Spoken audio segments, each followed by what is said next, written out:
Welcome back, ladies and gentlemen, to the Nimzo-Indian masterclass that I am creating. This is now chapter 4, and we have moved on to the Nimzo-Indian Defense classical variation. This happens after d4, knight f6, c4, e6, knight to c3, bishop to b4, and here white plays queen to c2.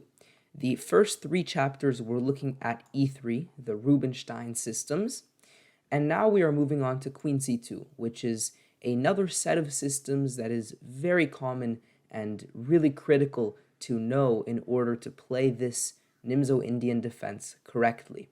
Now, white's strategy and idea by playing queen c2 is rather simple. They want to defend this knight with a piece and therefore prepare the move a3, and after we take, be able to recapture, therefore winning our dark square bishop, having the 2-bishop advantage, but not compromising the pawn structure that typically happens after, for example, a3 immediately.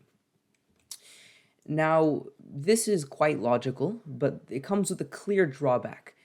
White is foregoing their development on the king side. They are not worrying or caring whatsoever about developing these pieces, and instead they're going to eventually move their queen multiple times, and if they play a3, that's another move they're wasting on moving the pawn. And so they're giving us a lot of tempo, and you'll see in a lot of the positions that we're going to look at, we're going to utilize that tempo to get a fun, exciting, attacking position. So let's begin. We are going to play here d5.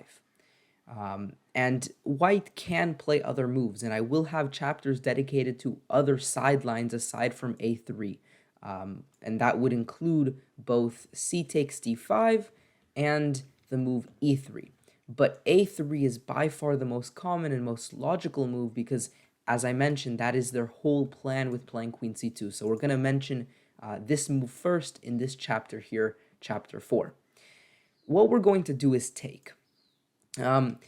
There's some logic to moving the bishop back as well, because by taking, we do allow them to save their pawn structure, and as a rule of thumb, we usually only take if it ruins their structure. But here, because they're wasting so much time moving their queen again and again, and to areas where it's going to be even more exposed further up the board, for example, by knight e4, we're actually happy to invite their queen up the board. And so taking here is very much my recommendation. Now they're going to take with the queen. I'm not even going to consider taking with the pawn because this lacks so much logic, and it's just never going to happen. There's no reason to try to investigate this move whatsoever. Queen takes c3 is the move you will face. Now, what we do here is castle. We've developed our pieces. That is their main issue on the king side, so we're going to emphasize this disparity with development by castling, and now really truly being able to use our extra pieces safely with the king tucked away. So we're going to look at a variety of moves. We're going to consider knight to f3 and the move bishop g5, both of which are just calm moves trying to develop. e3 as well is rather calm, trying to develop the bishop first, and we're also going to look at what happens if they take our pawn. Let's begin with this. Because this is perhaps the most unique option. It's the one that is not just clearly trying to develop pieces. Now, I'm sure that the considerations that you have are currently out of these 3 options. However, the move we're going to play is none of these 3, and it's a very exciting, unique option we have. We go knight e4 here, immediately targeting this queen and trying to punish them for their quick development. Now, queen to c2 is the most logical and natural move. It's the main option that you're going to see, but it does come with a major drawback, which is the queen staying on this diagonal. So now we take with the pawn, not only regaining the pawn, maintaining a very strong knight, but also having the potential of opening up the bishop now with future attacks as well. Therefore, the move e3 is the most logical to meet bishop f5 with bishop d3. Even though, we're still happy here, we continue with queen to g5. We're now trying to emphasize the weaknesses on the light squares because of the bishop leaving its home base. And after the king is more or less forced to move, now notice the issues along this f-file. So we drop the queen back with a variety of ideas really pertaining to attacking this f2 and more generally this f-file area. So they're going to try to kick away our knight and stop any potential attacks. We move away our knight. They can trade, but now A, their king is not so safe, and B, their pawn structure is not so safe either. And you can certainly imagine the rook eventually coming in, us also maintaining the strong integrity of our pawn structure. The queen can further weaken this position of pawns, and eventually moving the rook forward. Notice they can never push because they lose this pawn, and otherwise they will have some serious trouble defending these pawns. They just become rather weak. So that is the way to play in these sort of positions where they decide to take. I will mention one quick other option. After we take, they can also develop their bishop quickly, but now after we develop our knight, their idea, of course, was to target this pawn, so we don't want to immediately go for this. After we develop our knight, then they'll go e3. They sort of try to develop the bishop before locking the pawn structure, so I just want you to be familiar with this way to develop, because to the blind eye, you might think, wait, they're not going e3, we can just immediately target them, but then, again, you have some issues on c7, so be patient. You can always later go bishop f5, but one of the key ideas, as you just saw with the bishop being on f4, is the fact that it's very vulnerable, and we can use this by playing g5 and then going g4. And with the pawn structure so locked here, they have no way to utilize the weakness that we've created. The only logical way they could try something is by opening up the rook, but we can always stop that. In the meantime, we're getting a lot of quick, energetic play by attacking their pieces. Here we can trade, for example, and then go c5, trying to, of course, motivate them to take and lose their their bishop. And otherwise, it becomes hard to play. I mean, we're happy to, at some point, take, get the bishop out, get the rook out. Again, their king is stranded in the center, and our king, although having some weak pawns around it, is definitely not weak. So this is also a way to play, especially if they take out their bishops to more weak squares. Okay, so this really covers this main option that they have with c takes on d5. Now let's go ahead and look at knight f3, which is very logical, very common, simply developing and trying to eventually castle. We're going to take, and this is actually some very important strategical idea that you're going to see again and again. Us taking the pawn here with the idea being dragging the queen even further down, where now we're not going to attack it with our knight, but rather with this bishop. And you see a very beautiful way to go about this position, where the bishop will get on this very nice diagonal. And after the bishop gets on this diagonal, the thing to notice is that not only does the queen have to move yet again, so again, the queen has moved many times already in this opening stage, but more so, the important thing is that the bishop is really stopping the development of this bishop. If they ever push, we're happy to take and stop them from castling, therefore rendering their king forever weak in the center of the board. And a position like this could continue h6 and then knight to d7, and then we can here take, as I mentioned, ruining their king, and then strike with c5. And our king is perfectly safe, in fact, again, because of the relatively close nature and really lack of ability to get pieces involved. g5 is something that you should definitely consider sometimes, but even without g5, we have so much play on this queen side. This is where our play will stem from. The rook will come to c8, where we will happily take and open up the discovery. The other rook can come to d8. The queen could sidestep to c7, and yeah, we're very, very happy in this sort of position. I will mention, instead of queen to c2, they have another option, which is to go queen to a4. Their idea is to stop us from developing our knight like we wanted to because our bishop hangs, but here we can continue by going immediately c5 because their queen is no longer as active on the c file, so we can take advantage of that, explode in the center, and after they take, we take back. On first sight, this might look strange, ruining the pawn structure. Don't we want the rook to be here on this open file?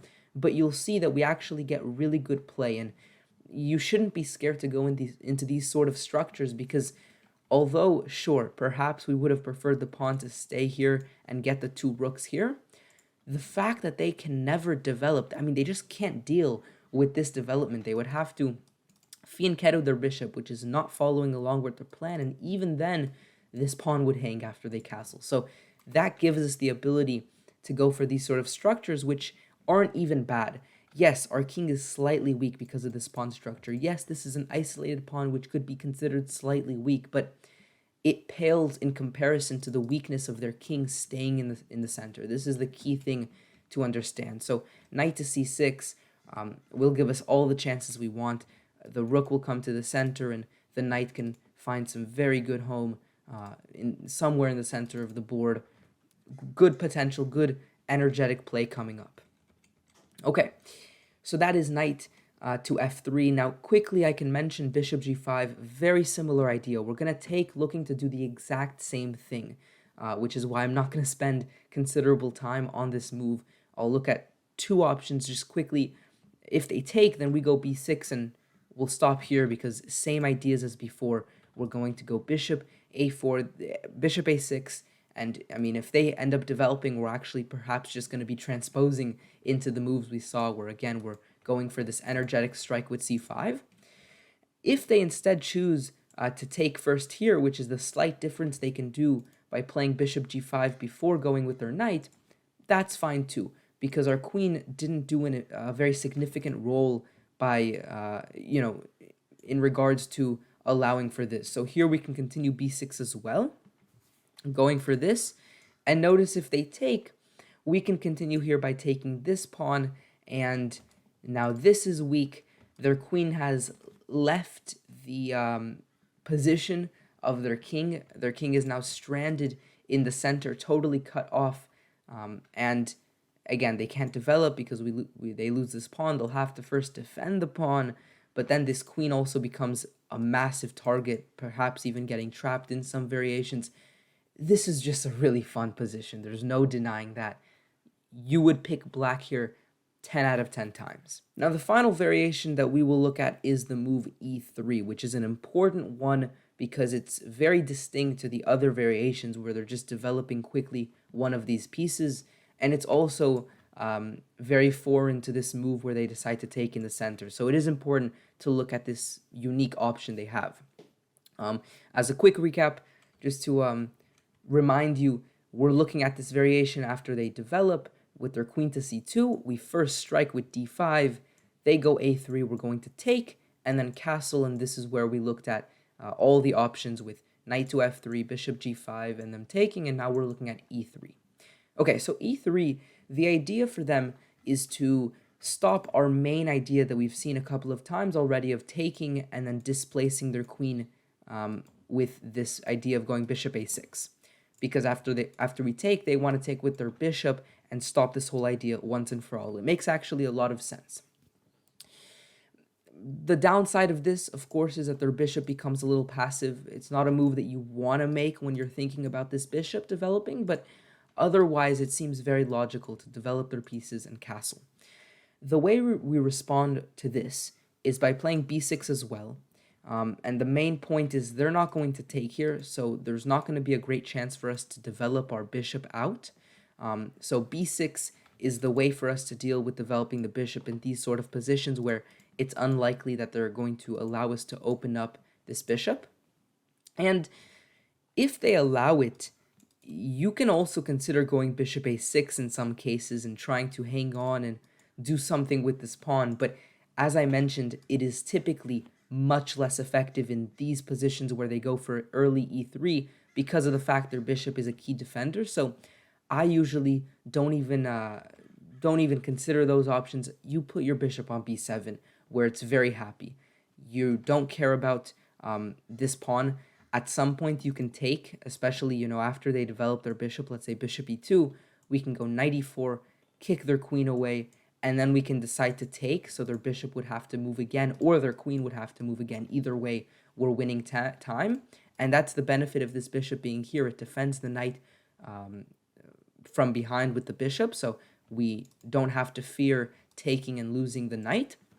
So that's our main option now, winning time, essentially, still developing very effectively. I mean, you can't argue this bishop is having a very fun time, and this knight is also very centralized. So even though we're not getting this fun idea along this diagonal where their king can't castle, we're still happy in these sort of positions, and especially after c5, we're getting good play.